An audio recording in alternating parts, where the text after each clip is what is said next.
Hello, everyone, and welcome to Beginnings, the show that asks, where do creative people come from? My name is Andy. I'm the host of the show and a writer and performer based in Los Angeles, California. How are you doing, everyone? I'm going to keep this intro short. I'm exhausted. My wedding is in 10 days from now, I think. And it is, it's a lot. It's a lot planning this thing. I think the word Naomi and I are using most often these days is bereft. We are bereft. But I'll tell you what, I ain't bereft when it comes to talking about today's episode because this is very good. This is my talk with comics creator Farel Dalrymple. Now, if you don't know who Farel is, why don't I read you his bio right now? Originally from Tulsa, Oklahoma, Farel has been creating comics for over 2 decades. While attending the School of Visual Arts in New York, he was one of the founders of the Meat House Collective, who published the Meat House Comics Anthology. And since then, he's written and illustrated a wide range of comics, worked with Jonathan Lethem on Omega the Unknown, and created numerous creator-owned books like The Often Wrong, Proxima Centauri, It Will All Hurt, Pop Gun War, and The Wrenchies. Many of these are on Image. All of them are worth your time. I don't know what the first comic of Farel's I read was, but I love his style so much. And a long time ago before the pandemic, when I was doing this show in person, I had written to him when he was coming to New York to do a Comic-Con. I forget which one, but our schedules never worked out. And then now that I do it over Zoom, I reach back out to Farel and I'm like, hey, let's talk.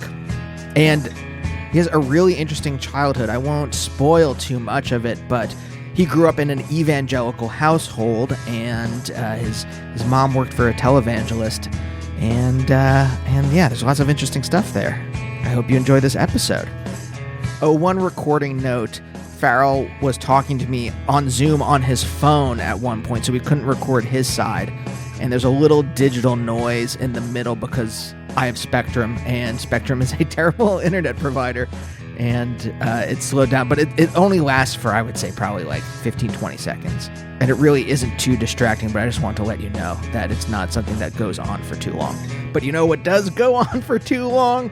Me doing stuff on social media. And you can find me on Instagram and Twitter at Andy Beckerman. As usual, Twitter for stupid jokes, trying to still hold on to Twitter as if it was 2011. And pictures of the animals and Naomi on Instagram mostly. Got some cool episodes coming up, including Oren Ambarchi. I just talked to him from Berlin. Wonderful guitarist. Recorded one of my favorite albums last year, Shebang.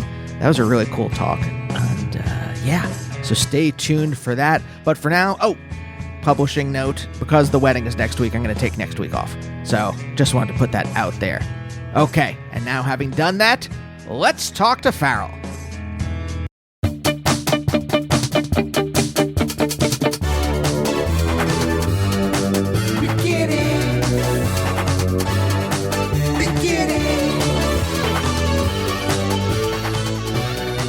I don't always mean to start anxiety forward, but I am curious.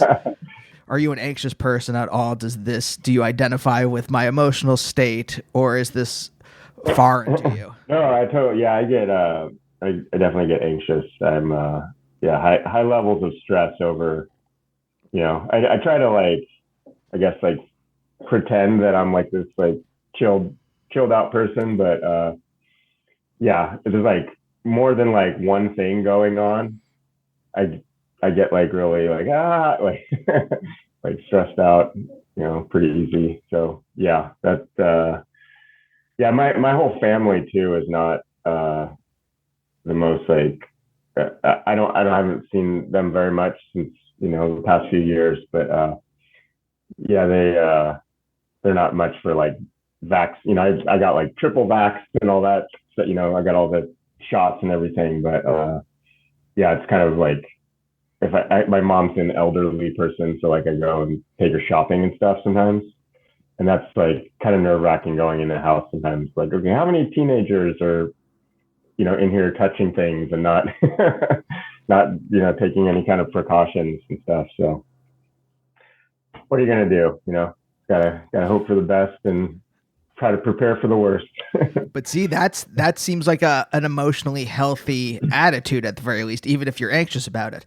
I am just like, I will not step inside anymore without an N95 suction to my face and holding a portable air purifier, which may or may not be overkill. I'm not sure, but it strikes me that even if you are anxious, you are still pretty, I guess, sanguine about life, period. Yeah, there's just too much stuff. Like I live in a really old house, and I'm going through some like the water just now started just like trickling out, so I haven't been able to take like a proper like nice hot shower in the past like week or so.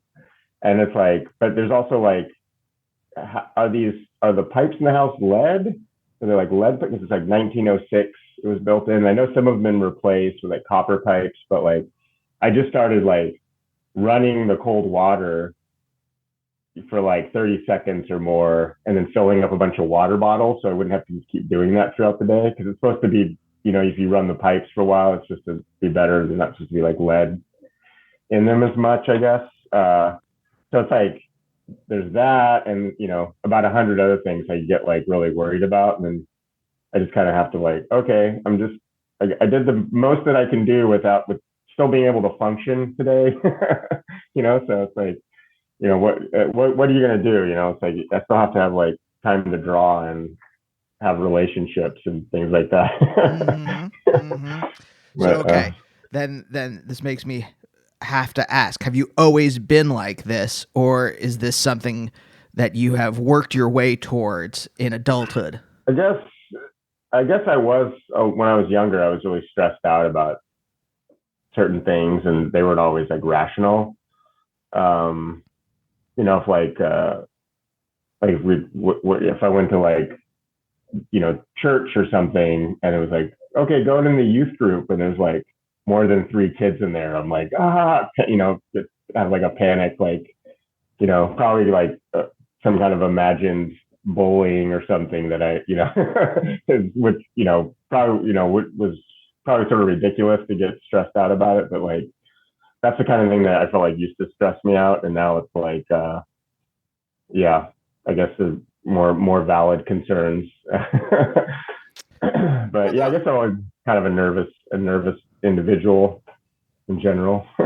Yeah. So when you were in those situations, like going to a youth group in church, was it just the worry that would get you, or was there something that had happened? Like, did someone bully you for some reason in the past, and so you had like a little bit of PTSD, lowercase letter PTSD from that, and so so it caused you to have some kind of neuroses? Yeah, I didn't really get much like legit bullying from anyone growing up, but other than just like older sibling and older friends and stuff kind of teasing a younger person, but it wasn't anything that, I've had to have like therapy about or like, I don't know, yeah, I don't think it was like completely rational. It was probably just me being like a sensitive kid and having like a sensitive mom and that kind of stuff.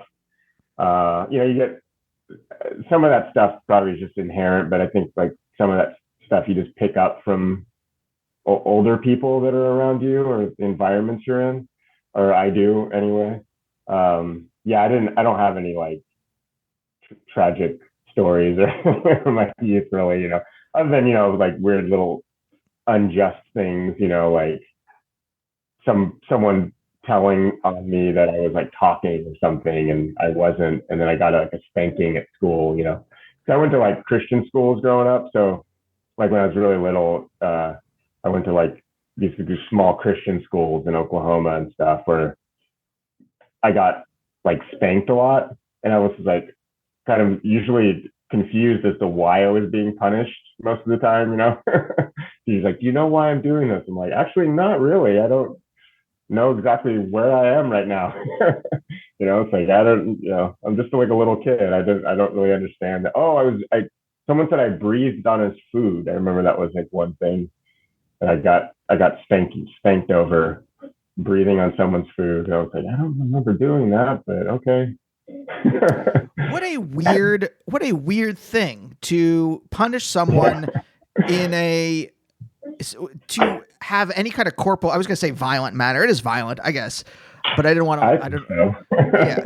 What a weird thing to punish someone for in such a violent manner as a spanking, as breathing. Did you? I mean, again, was this an unjust thing? What did someone? So, yeah, because I was like, I think it was like the first grade or something, and at the time, that school I was going to had they were doing this like I forgot what it stands for. It was like work at your own pace, like accelerated Christian education. So it's like ACE, and they had little cubicles. So you had like these little dividing things between each person's desk. And I was sitting, and this was the thing too. This kid was supposedly my friend, David Burnham. I'll never forget his name. He we were eating our lunch, and I just kind of popped my head up over the cubicle and was like, "Hey," I said hi to him or something. But it wasn't like I stuck my face out. It was just like, and then he like immediately got up and went and told the teacher, and I was like, "Oh, that was weird." And then like after class, the teacher was like, "Okay, David said you were breathing on his food," and I was like, "I don't think so." She's like, "Well, I'm gonna go ahead and spank you anyway because that's not right." And I was like, "Okay." It was I in like the first grade, I felt like I got spanked like it was at least once a week, but it felt like almost every day that I was like being punished for something that I was just completely confused about. Like, wait, what is going on? Why is this happening? That is such a strange cocktail because you have the betrayal of your friend and also all of these spankings for seemingly nothing. Like I could understand if, I mean, I don't agree with it, but I could understand if, say, you took your friend's lunch and ate it, or like spilled water on it on purpose, or did anything literally other than look over the cubicle. Yeah, I think that school took the spare the rod, spoil the child, took it as sort of like their mantra or something. Their school slogan. The Faith Christian Academy was the name of that school, and yeah, there was this one time in the fourth grade where I actually won the school spelling bee, and I was not a good student typically because I just was out to lunch. But this one year, I was like, I'm going to study for this spelling bee. I want to try to do good on it. So like I actually won it, and then the teacher was like, Barbie Watson, she makes better grades than you, and she got nervous, so we're going to redo the spelling bee with you and her. And then I still was like, okay, well, I still got second place. She won that round. They gave her a different word. Yeah, it's kind of crazy thinking about it now. But like the next day in class, the teacher was like, Adam said that since Barbie got another chance, he wants another chance against you too. So they did another one. So I wasn't even allowed to go to like the next level of it, because you're supposed to go to like, okay, we have an in-school one, and then there's one where it's like between all the different Christian schools in Tulsa. So that was like one of my first major like, oh, okay, the world is a corrupt place. Don't believe anything anyone tells you. There is no God. Like at least not the Christian God that these people are supposedly, promoting is like, oh, Jesus loves you, and this and that. It didn't seem to kind of stack up against their actions, So I feel like that was like my first kind of lesson in like, okay, this is not necessarily the truth. This is these people's maybe their truth, but this is not actually. This is someone, people are shining you on. You have to kind of watch out for I guess Christians in general. I mean, how did that disillusionment blossom? Did you stop believing in Christianity at that time, or was it the beginning of the process? Because I know that it was when you went to New York that you kind of stopped going to church. but Yeah, what was the? actually when I first moved to New York, I went to church for like a couple of years, or at least like a year or so. I went to, there was a Presbyterian church that had the village church, and then there was another Presbyterian church. And I wasn't raised Presbyterian or anything. It was just like I met some fellow Christians at art school, and they were like, "Oh, we all go to this church," and so I started going there, and I was like, "Oh, I actually really like the sermons and stuff," but it was kind of weird because they sang hymns there, and I wasn't used to that. So I thought that was kind of strange because I was used to like a rock band, like you just kind of sang choruses and stuff. Uh, but yeah, it was basically like while I was at school, and I met all these different people that had all these kind of different ideas about spirituality, and it was interesting. Like, I think like being a kid, it was like I was still pretty fervent in like, oh, I want to go to heaven. I don't want to go to hell. Like, there's a bad thing. The devil is trying to destroy my life, as my mom told me a lot, growing up. And then and there's like God or Jesus or whatever that is like wants the best for you or whatever. And I hung on to that, like I was read my Bible and prayed every day and all that stuff until like my mid-20s. And then it was I think I just started feeling like I guess kind of frustrated at how I wasn't like I was just miserable. I just felt miserable like all the time. I was just like I just felt I had guilt about masturbating and all that kind of stuff. Started to get personal, but like I just got tired of feeling like that, and then I just I just sort of tried to analyze all the different, I guess what I saw as like sort of like hypocrisy, like all those things from my youth and growing up and seeing kind of all sort of how like I guess people that claim to be Christians or followers of Christ acted, and then being around people that were like agnostic or atheists or Buddhists or worshipped Odin or something, it's like all these different people had all, come from all these different places or had different ideas about spirituality, but they were all like, these people are just like exactly the same as like the friends that I grew up with, it's like, I didn't like knowingly have any like one in my life that was gay, growing up. But like when I moved to New York, it was like, I was around a lot of gay people that were my friends, and it wasn't like, it was like super homophobic until like I moved there, and then I was like, oh, what? That's wrong to,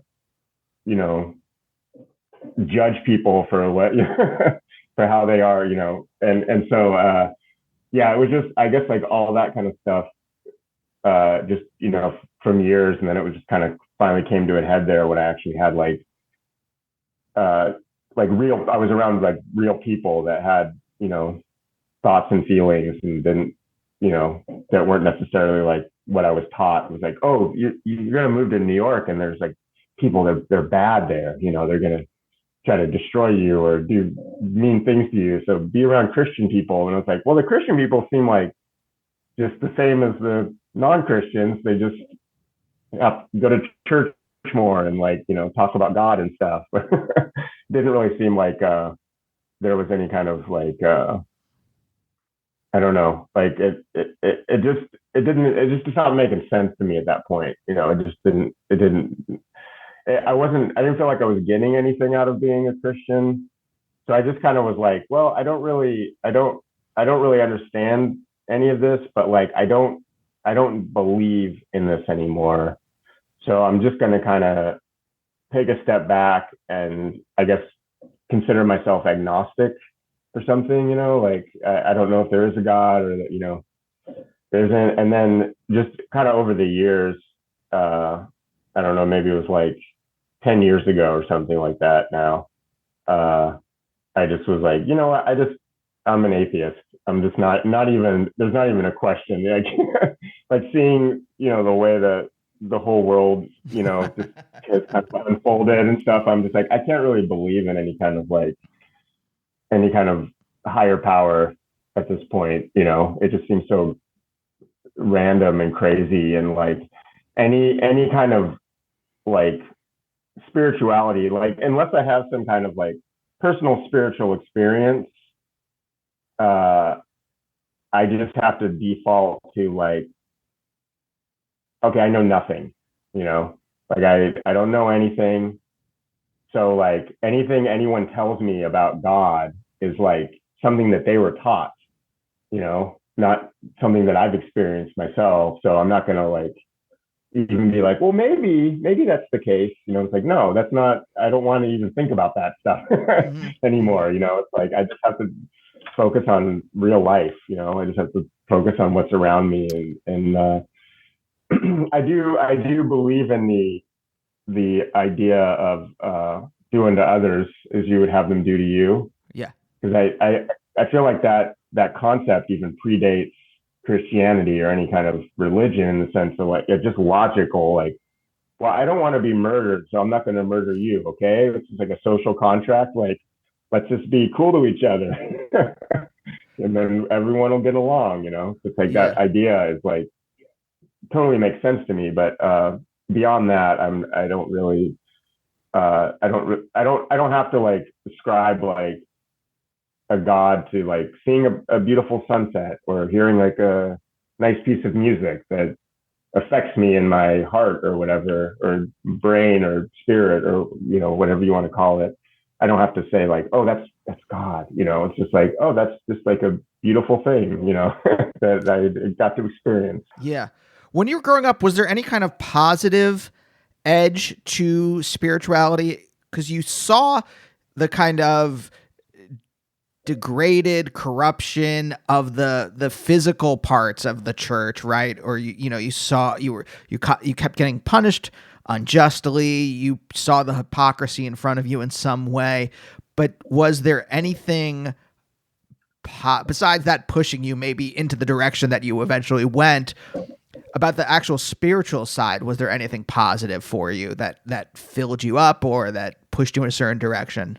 I mean, I feel like I was, I mean, we weren't like, we weren't like rich or anything, you know, like lower middle class, I guess would be our, you know, Midwestern, uh, but, I feel like I had like a pretty good childhood, you know, like I didn't, you know, I wasn't like molested or any of that kind of, you know, I didn't have like any kind of weird, you know, I don't know if that was because my mom like was praying for me or if it was because she just, you know, she had a lot of like trauma in her early life and was like trying to shelter me and protect me from that. Like I wasn't really allowed to like, you know, I had friends that could like, oh, we're gonna bike to the mall or something. And it's like I wasn't allowed to leave the house. You know, she was like a single mom that, you know, worked and stuff. But there was like people in my life that were, I mean, I didn't have a dad, you know, he wasn't really present, but people in my life that were there for me to, you know, took me out and had fun. You know, we had an older friend. It was like a friend from my mom's work, and he was married and stuff. And they sort of became like our surrogate parents. And he would like take me and my sister out to like play video games. It was like I remember him taking us to. We actually went to this is like before they had like video game arcades, but it was like you guys want to play Pac-Man? And we were like, what's Pac-Man? And so we went to like a pool hall. There was like in Tulsa, there was like an old. They just had, you know, it was mostly pool tables in there, and they had like a few video games like Star Castle and Centipede and Pac-Man and stuff. And yeah, I feel like if you want to say, you know, if there's something like a benefit I got from like religion in my life, it was that was like having like a lot of people, you know, it's sort of like the church kind of providing like a community. Hmm. You know, I felt like that was like a really good aspect of that kind of upbringing. But I don't think I would have gotten if like my mom was some kind of like, you know, staunch atheist or something, you know. She probably would have to be dealing with other things. When we were like really little, I was like 5 years old. I was actually born in California and, you know, brought up till I was like 5, and then she moved us all to Tulsa, Oklahoma, because she wanted to work for this guy Kenneth Hagin, who was like a faith minister. Like he was like, oh, believe God that you'll be healed, or believe God that He'll provide you a car if you need a car, or a house to live in, that kind of stuff. Just pray to God, believe and have faith, and you'll get stuff, basically. Which I felt like that guy that she wanted to work for was kind of like, you know, stressed more the healing aspect of it, but like there was like a ton of or many churches in Oklahoma, especially, but like throughout the Midwest, that sort of did that like word of faith ministry, and it seemed to be more about like, believe God for a Mercedes Benz or a Cadillac, or it seemed to be very much focused on the accumulation of wealth, which didn't seem to really jive with scriptures and stuff, or Jesus' message, Right. And all those preachers, all those guys were all rich, like super rich, big gold rings on their big Rolexes, and, like drove around fancy cars. But it seemed like most of the congregations weren't that wealthy, but they wanted it, so it was like, oh, cool, this is an example of a successful person that God has blessed. So we want that for our life. So we're going to believe, but it's like me and all our friends and stuff, we weren't like, destitute or anything, but it wasn't like, we didn't have stuff, like I felt like I was a little more privileged, because I had like action figures and stuff. Like most of my friends, like didn't really have like, new toys and things. It wasn't like, anyone I hung out with was like wealthy, so it just seemed kind of like a weird, I don't know. It was always kind of confusing to me. And then, once I became like an adult or whatever, I was like, oh, okay, I see what was going on there. It's like they were just, kind of scamming people the way people do, Right. Is this the 1980s? Yeah, I was born in 72. So yeah, it would have been like, I guess it would have been around 77 when I moved to Tulsa, when Star Wars came out. So I must have just, because I remember seeing Star Wars a bunch of times in California, even though I was 5. I have like distinct memories of going and watching that movie and then quoting it to people and stuff. But we saw it in the theater like a bunch of times, and then later it would be like at the supermarket, and they were showing off this sort of laser disc technology. I don't know if you have any memory of this or anything, but I do. Like sometimes you'd be in like J.C. Penney, and they would just have like a television that would be on like a stand. Yep. And it would be showing like the Thriller video, and there'd just be like a crowd of like little kids and some adults like standing around watching the Thriller video on a loop. And I remember seeing like Star Wars a couple times at like Safeway or whatever like that, where it's just like, oh, cool, they're playing Star Wars here. Oh, this is like the medal ceremony at the end. Okay, cool. And I just would sit there and watch it until like my mom got done the groceries. Yeah. Yeah, our local department store was Boscov's, and so I remember we would go there and we would go clothes shopping, and I would always get my clothes done very quickly. I'm just like, yes, this, and I'm done, because I hated shopping, and it would take forever with my sister. So I would go to their cassette and CD and Laserdisc and department, and I would just wander around looking at the TVs there where they had that kind of stuff. So it's the same experience. I know exactly what you're talking about. I'm curious, because this is the days of James Baker. This is like the precursor to, I guess, what we would call the prosperity gospel now, right? Or was it called that then? Yeah, totally. It's like, prosperity, and then it's basically like evangelical style, where it's like there's like speaking in tongues, and like, you lift your hands when you sing in church, and like a little bit of dancing at some of the places I went to. Nothing like, wasn't like snake handling or anything, but I felt like it was like one step back from that, Right. Evangelical, but not Pentecostal. Yeah.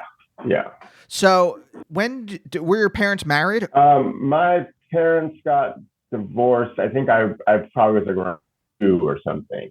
Yeah, my parents were married. My sister's 2 years older than me, and I think yeah that she must have gotten like conceived after. Weird though. My parents met in like it was kind of like a religious cult. It was like a my mom referred it to as a false teacher, but I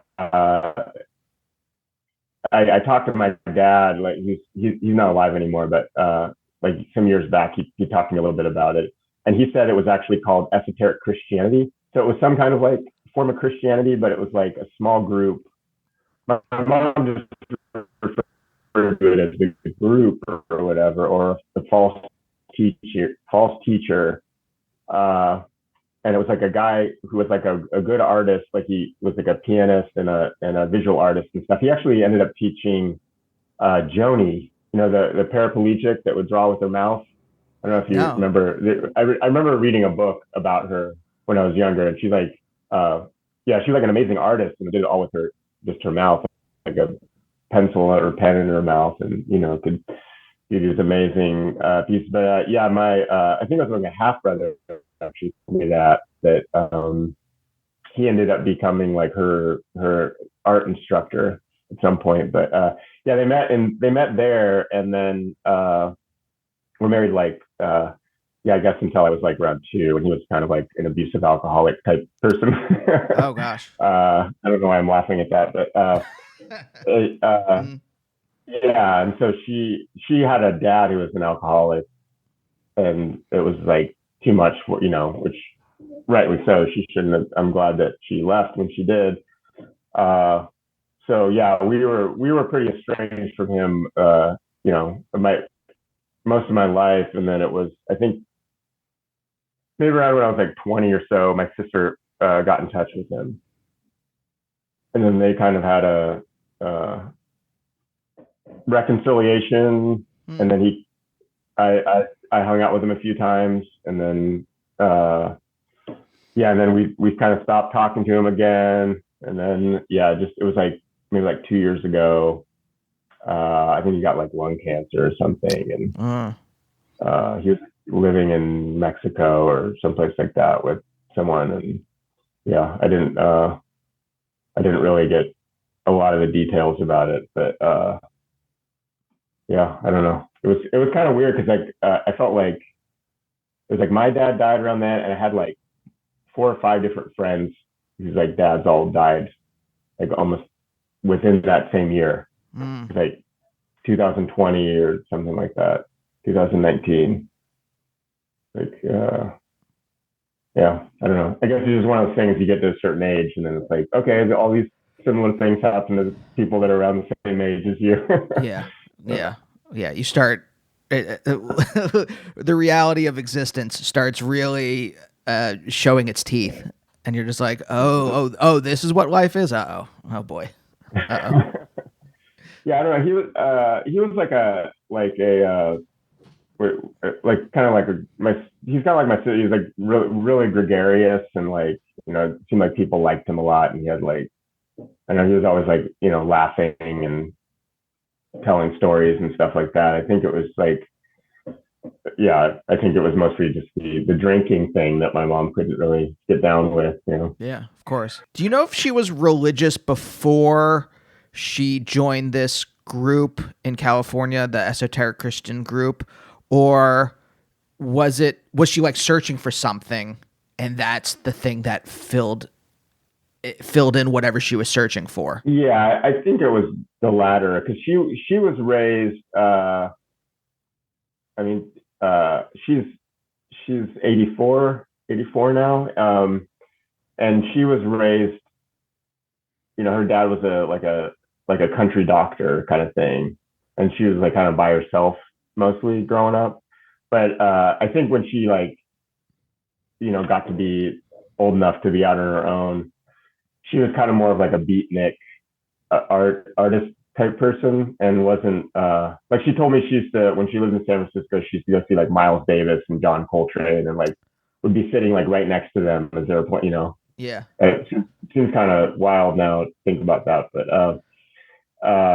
it's kind of a different world, I guess. but she didn't like Bob Dylan. She wasn't into hippies or anything. She was like a little too old for that kind of thing. She's more of like the beatnik era kind of. But yeah, I think she was like pretty worldly. Like she dated some guy who's kind of like a sort of a big deal photographer. This guy Ralph Gibson, and I think she had some kind of some sort of trauma related to that, and that kind Mm. of drove her into this group. And then after she left the group, I think her and Richard kind of left together. Uh, this might have been even after she got divorced or left my dad. She started singing, and I don't know if you remember this person from history, Catherine Coleman. She No, was I like, don't.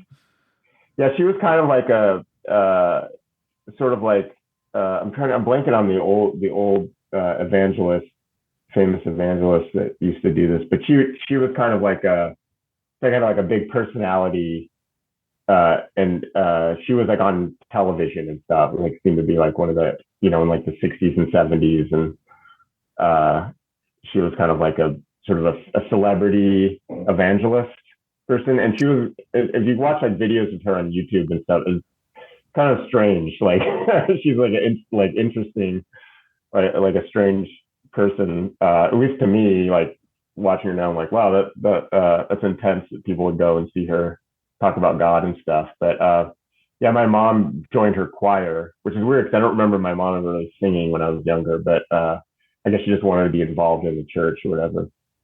And so she met a friend at that ended up becoming like one of her best friends. They were both singing in the choir together. And years later, we ended up living with that family. And so she has a daughter, Sarah, who's kind of like our little sister. So when sometimes I'll say like, oh, I have, oh, my one sister, or, oh yeah, my two sisters, it's like, I just, it's kind of like, oh yeah, they're both my sisters, I guess, Hmm. one's biological, the other one is like kind of adopted, we adopted each other as siblings. Did you find Tulsa a good place to grow outside of the religious part of it? Did you find Tulsa a good place to grow up? I mean, yeah, I think so. I don't think it would have mattered if I was like in Ohio or Indiana or any place like that. Hmm. But I don't, I can't.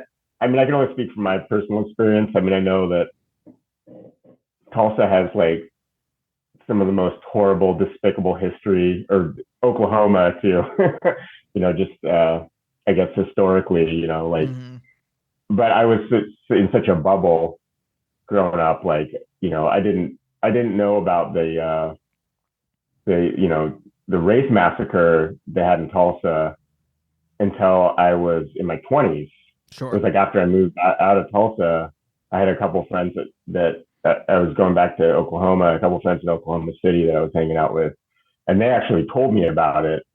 It was like, I forgot how old I was. It was like 26 or something like that. And they were like, yeah, Tulsa had one of the biggest race massacres in the world. And it's like there's like mass graves, and I was like, why did they never? No one ever told me that. And then it's like years later, I'm like, oh yeah, because they're racist, and and probably like, oh, we don't want to talk about that or acknowledge that thing. Um, so I mean, I don't know. It's kind of weird saying it's like, yeah, I had a good childhood. Like I don't like look back on it like super nostalgically, because I feel kind of like embarrassed about it, honestly, just because like how like naive and uh, just ignorant I was about things in the world. But I was, all my needs were met. I never, we were never homeless. Like Sure. I always had a warm bed to sleep in, and food to eat, and I spent a lot of time by myself, but it was fun for me. I watched TV and played Lego and Hmm. Star Wars and stuff like that. Um, so yeah, I felt like it was a pretty good childhood. Whether or not I was cheated out of the spelling bee, damn it. uh, but I didn't, no, I never got in like fights or anything really with anyone, and wasn't like persecuted by anyone. And I got along okay with my sister most of the time. We'd fight and stuff, but it wasn't anything, you know, like that was that big of a deal. Yeah, I'd say it was like a pretty good childhood. I don't know how much Tulsa necessarily had to do with it, other than it seemed to like be this, mecca or whatever for people that wanted, to follow this type of Christianity. uh, Interesting. Yeah. yeah, Here's the thing, though. I will say this. I mean, I can't change how you feel, but it's not your fault that this stuff was obscured from you when you were younger. It's not sure. you call yourself naive. I'm going to say adults don't want to face now living through COVID, and even when I was a kid, just seeing. I had a history teacher who talked to us about the genocide of the Native Americans, and no one else would ever reference it. Everyone else either didn't know that about America's bloody past, or just wanted to kind of push it under the rug and not interact with it and not think about what that means or what the consequences are of our bloody past, or even just I don't know. But it's not our fault that the adults were like that, because I can see now how a lot of people need to deny reality in order to function and just to get by. And I don't agree with it necessarily, but I can empathize with that position where there's like, I can't handle I can't handle reality. Yeah. Yeah. I guess I don't feel like, that it was like my fault or anything, but I guess, have some of that, as an adult. I'm 50 now, but for years I've felt like, well, I don't want to just be one of those people that were like, well, that's not my fault. I didn't do that. So it's like, well, what can I do to change stuff?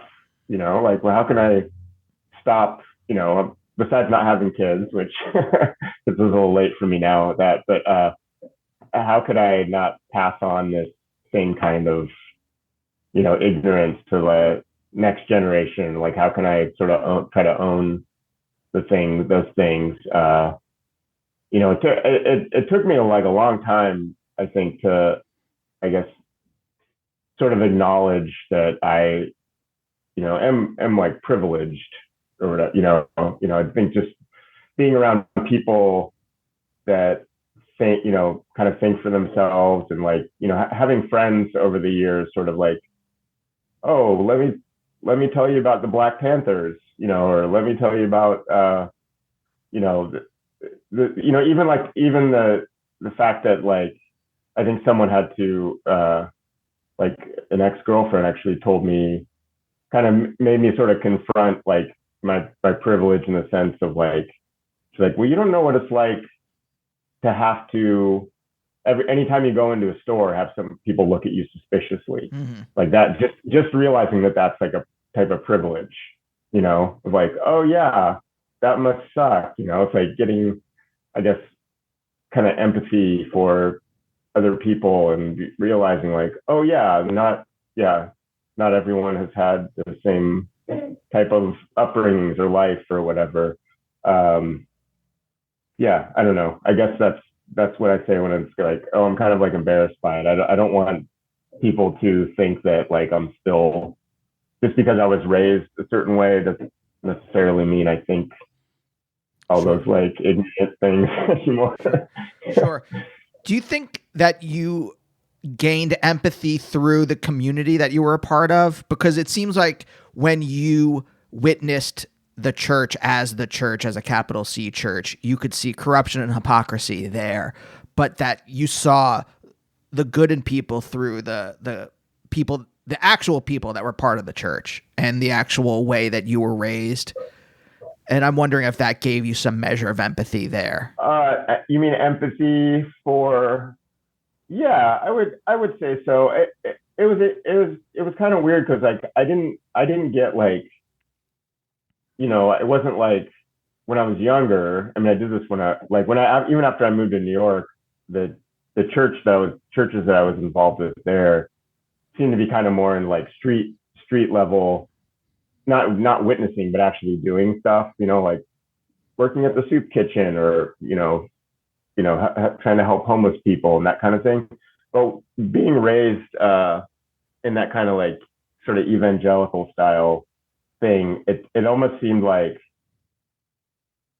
oh, we're not going to acknowledge that because it was like, it's like too much, like, well, they should just believe in God for this, instead of, there wasn't a lot of empathy in that sense. Huh. But like, I felt like there was, like, I had some kind of like good values or whatever instilled in me, in the sense of like, oh, you know, you should work hard and respect other people, and you know, try to always do your best, that kind of stuff.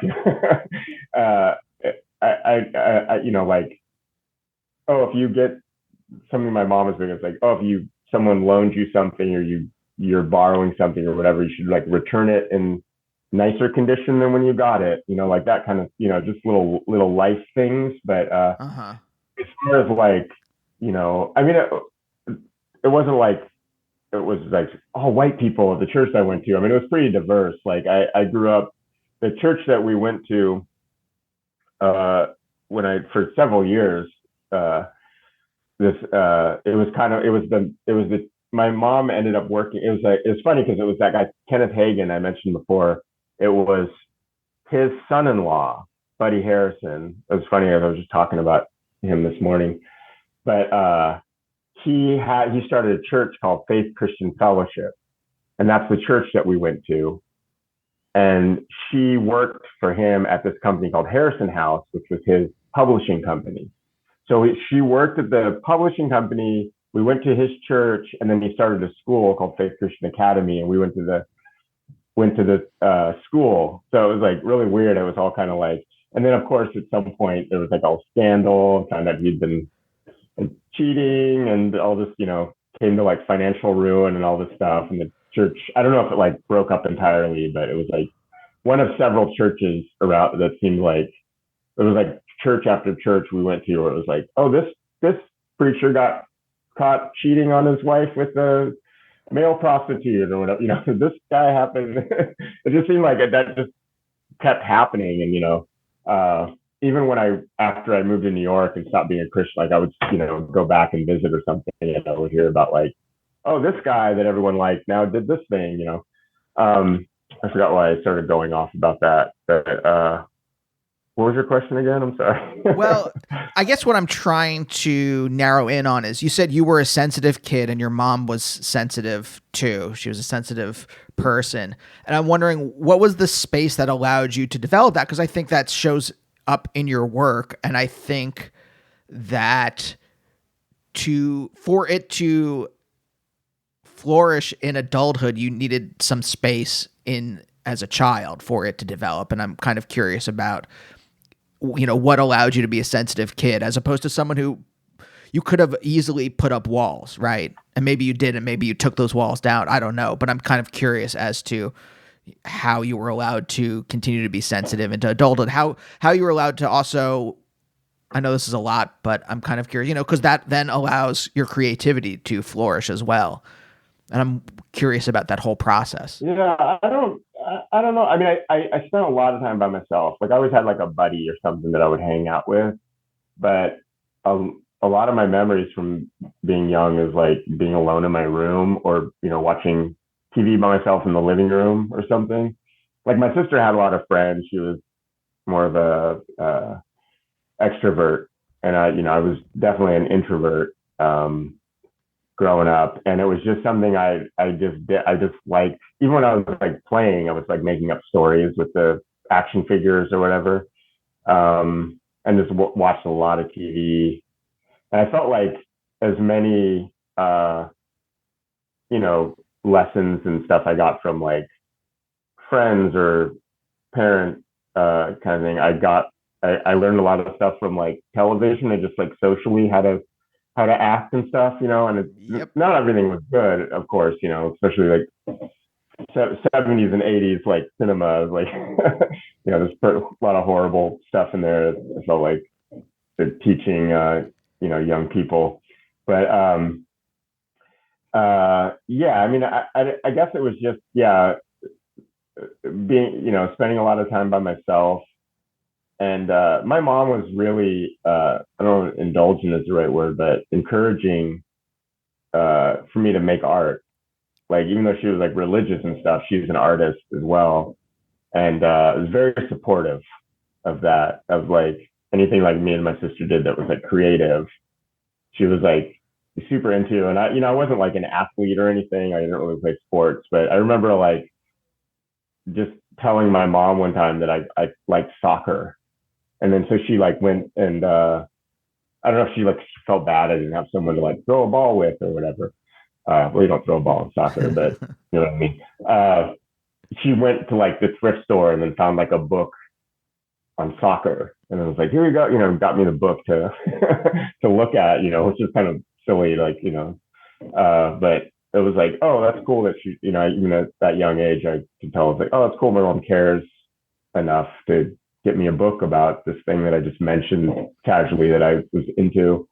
Yeah, and it seemed like that was, like art supplies or, I don't think she was crazy about me reading comics, even though she read them when she was a kid. Like, she actually read like Submariner and stuff like that when she was little, in like the 40s. But I think, some she would see some of the stuff in the comics and like, oh, I don't like this. This is, this is going to make you have a bad attitude. This is going to affect your attitude. She was always concerned about my attitude. Huh. It's kind of silly. So I'm just like, okay, I just won't show her the comics that I get, or, like read them at the grocery store while she was, shopping and stuff like that. But yeah, I think a lot of my creativity or whatever is like directly from her. I had like a couple of friends too, like older friends that drew, that were into comic books and science fiction and stuff like that. And they drew, and I would just copy what they did. I just like look almost directly, like just look at whatever drawing they were doing and like, like, stop copying me. I'm like, what? I don't know. It looks cool the way you did that. Like, I don't know what I'm doing.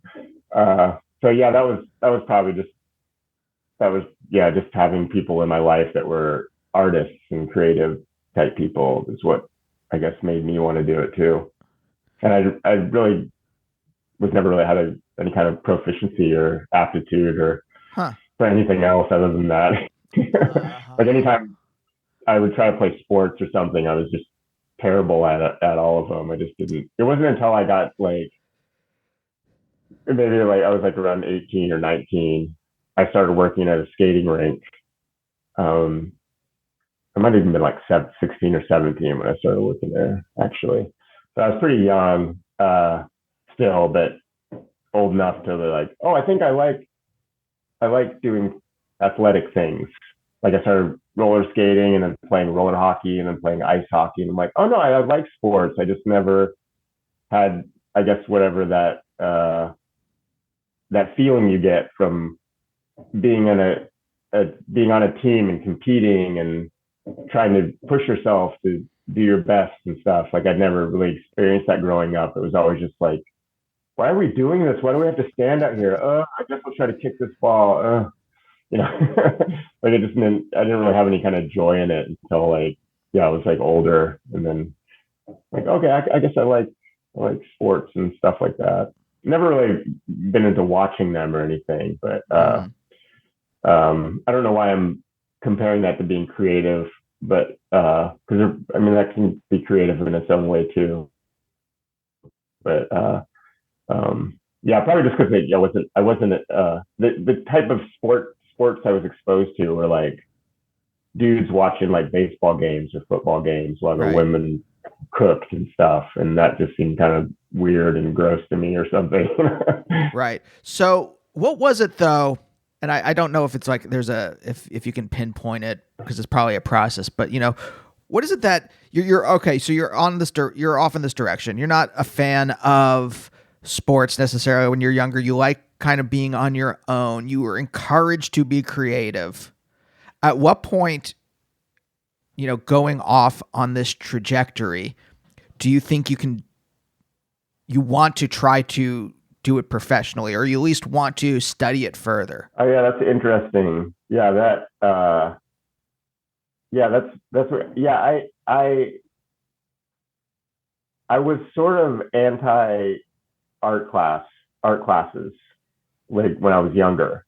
Like I didn't really have an idea of going to college or for really any reason.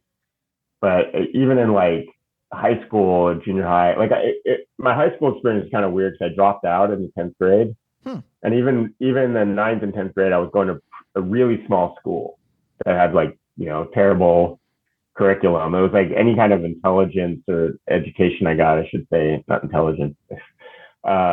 Education I got was, yeah, like I said, like from TV and movies and stuff. I would read a little bit too. I read a lot of comic books, but I would actually read like books sometimes. I remember, like struggling through like the Lord of the Rings and not struggling, but it took me a little work to even get through Chronicles of Narnia on my own. Like I had buddies that would just like zip through them like in like a week, and I was just like, oh, I'm still on the first one. That's taking me a while, but I get there. I wasn't like a super avid reader, but yeah, I felt like I could basically like skate by and get like an A or a B on a test without much effort. Whereas I know like my sister, who seemed to be better educated, like she would read more than me, but she really struggled with, she had like test anxiety and dyslexia and stuff. So that was like more difficult for her. But I remember being before I was like 16 or it was before we moved to California, so it must have been like 15 or something like that, back to California, because we moved to Oklahoma when I was 5, and then moved back to California when I was 16. And that's when I started working at the skating rink and stuff. But before we did that, I was like 15 or so. I remember actually calling up the Joe Kubert art school because I saw an ad in like Comics Journal or one of those things. Yeah. For it, and it was like, oh, cool. Okay, I want to do that. Like that sounds neat. So you guys can draw comic books. You just go to the school and then you get like a job in comics, right? So I actually called them up to get them information sent to me. I don't know what I said to the person on the phone, but I remember her laughing at me when I told her my address or that I was in Oklahoma. And it was probably just because I said it in a weird way. Like, I'm in Oklahoma. And she kind of like chuckled or something. But I just remember being a little taken aback by that. I'm like, well, maybe I don't want to go to the school if you think that's funny. But then it was like, I think I was, my mom actually encouraged me to go to Cuesta College. We moved back to California, we lived in Morro Bay, which is pretty close to San Luis Obispo, California. And there's a community college there called Cuesta Community College. And she got a job there in the administration department. And she basically just signed me up for some classes. Okay. I was like, oh, because I had dropped out and I got a GED. My aunt helped me when I was like 18. She just signed me up to take the GED test. And so I had like 3 days to study for it. And, it wasn't like super hard or anything. So like I got my GED, and then my mom was like, oh, I signed you up for some classes at the community college, because I was just whatever. I just want to rollerblade and hang out and, like, I guess I'll get a job in comics or something at some point, but I was like pretty lazy, I actually went to San Diego Comic-Con with her when I was around then, like 17 and 18. We both volunteered because back then, I don't know how it works now, but it was pretty small back then. I mean, comparatively small. You could volunteer and then just go to the show for free. You just had to do like an hour of work a day or something, like, help at the Jack Kirby booth or something like that. And then she worked in the kids department, and she introduced me to someone she met there watching the kids that he was like a Christian comics publisher, and he hired me. I forgot what it was, like $30 a page or $20 a page or something like that, to draw like a 10-page story, and it was like a science fiction story, and so it was like my first published comic when I was 16. Yeah, I was 16. I remember that now. And it was Carlos Garzon inked me, and Rayzone. It was a 3D comic, so Rayzone did the 3D for it.